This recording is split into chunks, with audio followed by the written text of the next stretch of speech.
Anushka. Welcome to the video, welcome to the channel. And here we'll continue with acute intermittent porphyria as mentioned in the chapter called Biochemical Aspects of Porphyrian Disorders from the book called Biochemical Aspects of Neurological Disorders. तो पिछली video में हमने जितनी information ली थी उससे आगे की हम कंटिन्यू करेंगे and let me give you the disclaimer again. This book was published around 1940s, so the information contained in this book is still then only. उसके आगे जो डेवलपमेंट्स हुए वो आज हमें और बुक्स में और इंटरनेट पे अवेलेबल हैं. सो फॉस्फोबिलिनर्जिन को उस वक्त ये पता चला कि एक नॉर्मल इंटरमीडिएट होता है इन हीम बायोसिंथेसिस और small quantities of phosphobilinogen can be present in urine normal लोगों में भी and it is around 150 microgram per litre. उसके बाद डेल्टा अमीनो लेब्यूलिक एसिड को भी एक इमीडिएट प्रीकर्सर ऑफ फॉस्फोबिलिनर्जिन ही फाइंड आउट किया गया और पाया गया कि डेल्टा अमीनो ल्यूविलिक एसिड भी नॉर्मली यूरिन में प्रेजेंट हो सकता है in the same concentration like 150 microgram per litre. उसके बाद यूरोपोर्फायरिन जो है इंक्लूड किया जाने लगा अमंग ऑल द यूरिनरी पोर्फायरिन्स और हम देखते हैं कि अक्यूट पोर्फायरिया के केसेस में excretion in excessive quantities of normal metabolites होता था या होता है, जैसे कि एल्केप्टोन्यूरिया के केस में या फिनाइल कीटोन्यूरिया के केस में होता है. अब एल्केप्टोन्यूरिया क्या है? बेसिकली एक रेयर इनहेरिटेड डिसऑर्डर है जिसमें बॉडी जो है break down of two protein building blocks करती है जिनको या दो अमीनो एसिड्स का ब्रेक डाउन होता है जिनका नाम है टायरोसिन एंड फिनाइल अलानिन और इसकी वजह से एक केमिकल बिल्डअप हो जाता है बॉडी में जिसको कहते हैं होमोजेनेटिक एसिड. अब फिनाइल कीटोन्यूरिया भी एक इनहेरिटेड डिसऑर्डर है और वो increased levels of a substrate called phenylalanine in blood cause करता है.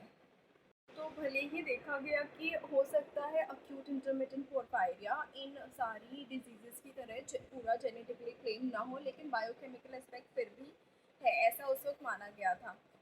ऐसा इन सारे कंडीशंस में भी देखा जाता है कि कोई ना कोई एंजाइम लैक करती है जिसकी वजह से आगे की सीरीज़ नहीं कंप्लीट हो पाती है और सर्टेन डिजीज़ेस या कंडीशंस बॉडी में डेवलप हो जाती हैं. अब ये डिसाइड करना मुश्किल हो गया था एक्सपेरिमेंटल पोर्फायरिया में कि जो पीबीजी यानी फॉस्फोबिलिनर्जिन एक्सक्रीट होता है वो इसीलिए एक्सक्रीट होता है क्योंकि उसका ओवर प्रोडक्शन हो रहा है या इसीलिए एक्सक्रीट होता था कि प्रोडक्शन तो सही हो रहा है लेकिन उसका यूटिलाइजेशन उतना नहीं हो पा रहा है यानी अंडर यूटिलाइजेशन हो रहा है. तो ये डिसाइड करना अभी मुश्किल हो गया था. अब हमें ये तो पता था कि फॉस्फोबिलिनर्जिन जो है एक इम्पॉर्टेंट कंपाउंड है, इंटरमीडिएट कंपाउंड है हीम बायोसिंथेसिस का, इसीलिए अगर ये अंडर प्रोड्यूस हो रहा है तो बोन मैरो किसी ना किसी तरीके से ओवर कंपेंसेट करेगा और अगर ये अंडर प्रोड्यूस हो रहा है तो हो सकता है कि बॉडी में अनीमिया के साइंस भी मिले या ब्लड पिक्चर में अनीमिया की ब्लड पिक्चर भी मिले. लेकिन अक्यूट इंटरमिटेंट पोर्फायरिया के केस में ऐसा कुछ भी नहीं देखा गया और फिर अंदाज़ा लगाया गया कि हो सकता है लिवर में कोई डिस्टर्बेंस हो, लिवर में कोई हीम प्रोटीन हो जिसमें कोई डिस्टर्बेंस हो और इस व्यू को फर्दर एंकरेज किया Smith, Schwartz and their associates और उन्होंने experimental type of porphyria produce किया एनिमल्स में by administration of sedormid. Sedormit is basically a drug and it is known by a formula called allyl isopropyl acetamide. तो कहीं कहीं इसको as a muscle relaxant भी regard करते हैं but इसके और भी अलग फंक्शंस हो सकते हैं. तो सेडोर्माइड दी जाने लगी और देखा गया कि रैपिड और एक्सटेंसिव डिक्लाइन होने लगा लिवर कैटालेज में. बट और भी toxic manifestation of drug for in human acute porphyria liver catalase is not lower. तो और भी उसके टॉक्सिक मैनिफेस्टेशंस पे ध्यान दिया जाने लगा क्योंकि लिवर पोर्फायरिया अक्यूट पोर्फायरिया के केसेस में ह्यूमंस में लिवर कैटालेज को कोई असर नहीं पड़ता था, वो लो नहीं होती थी. मसल साइटोक्रोम सी भी नॉर्मल था direct metabolic block hypothesis, therefore उसका कोई एविडेंस नहीं रहा, कोई सपोर्ट नहीं रहा। अब आगे की रिसर्च आएगी। इस हाइपोथेसिस का कोई ज़्यादा मतलब नहीं बनता था क्योंकि कोई एविडेंस नहीं मिल रहा था सपोर्ट में, लेकिन फिर भी मिस्टर सी रेमिंगटन जो इस चैप्टर के ऑथर है वो डायरेक्ट किसी और ऑल्टरनेटिव हाइपोथेसिस पे जंप नहीं करना चाहते थे। तो उन्होंने जो एक्सपेरिमेंटल फाइंडिंग्स देखी थी उसमें उन्होंने देखा था कि आइसोटोप से जब हम लेबल करते हैं बाइल पिगमेंट को जो हीम के साथ एसोसिएटेड है, उसके सिवाय जो बाइल पिगमेंट को लेबल करते हैं तो 15% of it is easily labelled and detected. और ये सोचा गया कि हो सकता है वो हिपैटिक सेल्स डायरेक्टली प्रोड्यूस कर रही हूँ उस बाइल पिगमेंट को। फिर आगे उन्होंने ये सजेशन दिया कि जो उसमें अपने आप कोई हीमोपोएटिक प्रॉपर्टीज़ हों उस बाइल पिगमेंट में, और जब ये आगे फॉर्मेशन होती है पोर्फोबिलिनोजन की स्टेज की, तो वो इंटरफेयर होती हो सेडोर्मिड या एलाइल आइसोप्रोपाइल एसिटामाइड से, और इस वजह से अक्यूट इंटरमिटेंट पोर्फायरिया फाइनली डेवलप होता हो। तो थोड़ी थोड़ी ये जो कॉन्सेप्ट उन्होंने दिया कि सेडोर्मिड या एलाइल आइसोप्रोपाइल एसिटामाइड जो है पोर्फोबिलिनोजन के बाद आगे जो सीरीज होती है हीम और बिलिरुबिन फॉर्मेशन की, उससे पहले ही ब्लॉक कर देता है, उससे पॉइजनिंग हो जाती है। ये थोड़ी थोड़ी ठीक लगने लगी क्योंकि एलाइल आइसोप्रोपाइल एसिटामाइड जो है कोई भी इनिबिशन पोर्फायरिन सिंथेसिस पे नहीं डालता था जब रेड सेल हीमोलाइसेट्स जो है इन विट्रो किया गया। और फिर जब ऑल्टरनेटिव हाइपोथेसिस पे आए कि पोर्फोबिलिनोजन एक्सक्रीशन इन अक्यूट पोर्फायरिया इसीलिए होता है क्योंकि ओवर प्रोडक्शन होता है पोर्फोबिलिनोजन का, तो थोड़ा थोड़ा सपोर्ट बाकी चीज़ों से मिलने लगा। तो अप्रॉक्सीमेटली इस कंक्लूजन पे आया जाने लगा कि जो मेटाबॉलिक एंजाइम इंक्रीज होती है वो तब ज़्यादा होने की संभावना है जब उसका सबस्ट्रेट जो है जिस पे वो काम करती है वो ऑलरेडी इंक्रीज हो रहा हो।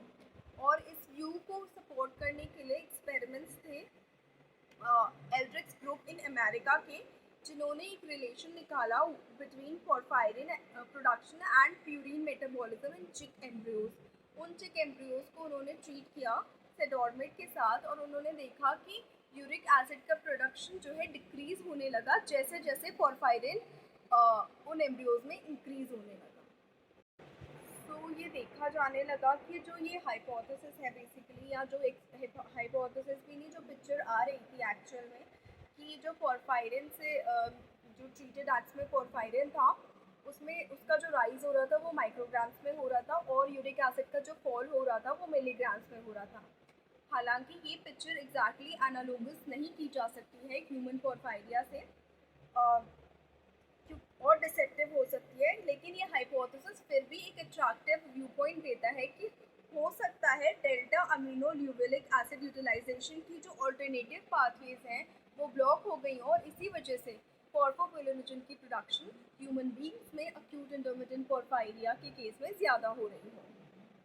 उस वक्त ये इन्फॉर्मेशन थी कि ग्लाइसिन यूज़ होता है in the synthesis of the purine ring, and Shemin ने ये आइडिया स्ट्रेस किया था ग्लाइसिन सक्सिनेट साइकिल का। एल्ड्रिच और उनके एसोसिएट्स ने ये देखा था कि लिवर्स जो लिवर्स थे रैबिट की जो बेसिकली सेडोर्मिड पॉइजनड थे, उनमें जो है रिड्यूस्ड यूटिलाइजेशन हो रहा था 4 अमीनो 5 इमिडाजोल कार्बोक्सिमाइड का, जो सजेस्ट कर रहा था कि सेडोर्मिड ने बेसिकली हो सकता है इनिबिट कर दिया हो oxidative deamination of delta amino levulinic acid. और ये स्टेप बहुत इंपॉर्टेंट रहता है एक कार्बन रेसिड्यू देने के लिए ताकि पिरिमिडीन रिंग क्लोज हो सके, कंप्लीट हो सके और उसको कन्वर्ट किया जा सके, एक कार्बोक्सामाइड को कन्वर्ट किया जा सके बेसिकली इनटू अ प्यूरिन। और इसकी विजुअल रिप्रेजेंटेशन उन्होंने दी थी।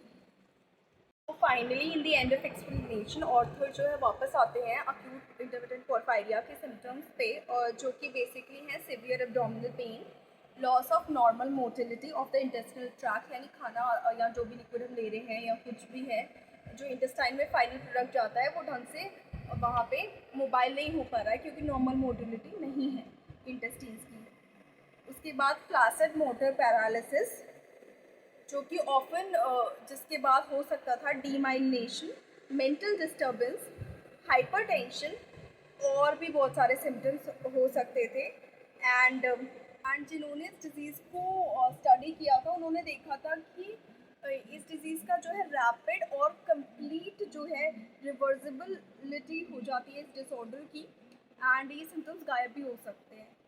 तो जो पिक्चर थी ये ज़्यादा लग रही थी कि हो सकता है किसी डेफिशिएंसी सिंड्रोम की हो या कोई किसी की चीज़ की डेफिशिएंसी हो रही हो, ऐसा ऑथर को लग रहा था, जिसकी वजह से ये सिम्टम्स डेवलप हो रहे हैं। और उनको लगा कि इंटॉक्सिकेशन के सिम्टम्स हैं, ऐसा होने के चांसेस कम है। उनका बेसिकली बिलीफ डेफिशिएंसी सिम्टम्स में ज़्यादा था। और उन्होंने ये भी बताया कि जो एक्सपेरिमेंट्स कंडक्ट किए गए उनके द्वारा और उनकी कलीग्स के द्वारा, उसमें एनिमल्स में ये देखा गया कि ना ही पॉरफायरिन्स, ना ही पॉरफोबिलिजन और ना ही अमीनोल्यूविलिक एसिड को देने पर एनिमल्स में ऐसे फार्माकोलॉजिकल इफेक्ट्स प्रोड्यूस होते हैं। और acute disturbance of porphyria, basically उनको लगा कि कोई result of deficiency of some essential metabolite की वजह से है, जो एसेंशियली डिराइव होता है अमीनो ल्यूविलिक एसिड से। तो उनका मानना था कि फर्दर इन्वेस्टिगेशन इस एरिया में कैरी हुए जाने चाहिए, और इस एरिया में इन्वेस्टिगेट करते करते हो सकता है डीमाइलिनेटिंग डिजीजेस के और भी एस्पेक्ट्स को हम जान सकें। ये उस वक्त उनका मानना था। So thank you so much for watching this video, and please like the video, please subscribe to the channel, and please share the video. In the next video, we'll be continuing with Porphyria cutanea tarda, which again has been mentioned in this chapter, and we'll see the viewpoint of Mr. C. Remington. उनका क्या viewpoint था इस